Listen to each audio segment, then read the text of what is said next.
जिल्हा ग्रामीण पोलीस अधीक्षक शहाजू माप यांनी सोमवारी रात्री उशिरा जिल्ह्यातील पोलीस निरीक्षक व सहाय्यक पोलीस निरीक्षकांच्या बदल्यांचे आदेश जारी केले।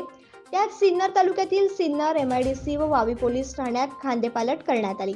आगामी लोकसभा निवडणुकीच्या पार्श्वभूमीवरती कायदा व सुव्यवस्थेचा प्रश्न निर्माण होऊ नये म्हणून या बदल्या झाल्याचे सांगितले जाते। वर्षभरापूर्वी सिन्नरला पोलीस निरीक्षक राजेंद्र कुटे एमआयडीसी पोलीस ठाण्यात, श्यामराव निकम व वावी पोलीस ठाण्यात सहाय्यक निरीक्षक चेतन लोखंडे यांनी पदभार स्वीकारलेला होता। या तिन्ही अधिकाऱ्यांची बदली झाली आहे।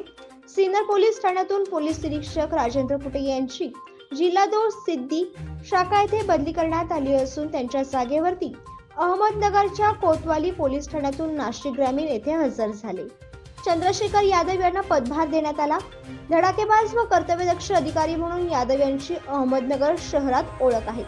एमआयडीसीचे पोलीस निरीक्षक श्याम निकम यांच्याकडे जिल्हा महिला सुरक्षा शाखा सोपवण्यात आली असून ओझर विमानतळावरील सुरक्षा कक्षाचे पोलीस निरीक्षक यशवंत बाविस्कर यांना त्यांच्या जागी नेमण्यात आले आहे। वावी पोलीस ठाण्यातील सहाय्यक निरीक्षक चेतन लोखंडे यांची हरसूल पोलीस स्टेशन येथे बदली करण्यात आली असून त्यांच्या जागेवरती घोटी येथून संदेश पवार यांना नियुक्त करण्यात आले आहे। काल सिन्नर पोलीस स्टेशन येथे पोलीस निरीक्षक राजेंद्र कुटे यांचा पोलीस कर्मचाऱ्यांच्या वतीने निरोप समारंभ साजरा करण्यात आला। यावेळी नवनियुक्त पोलीस निरीक्षक चंद्रशेखर यादव यांचा सत्कार करण्यात आला। जागर महाराष्ट्र न्यूज साठी अक्षय गायकवाड।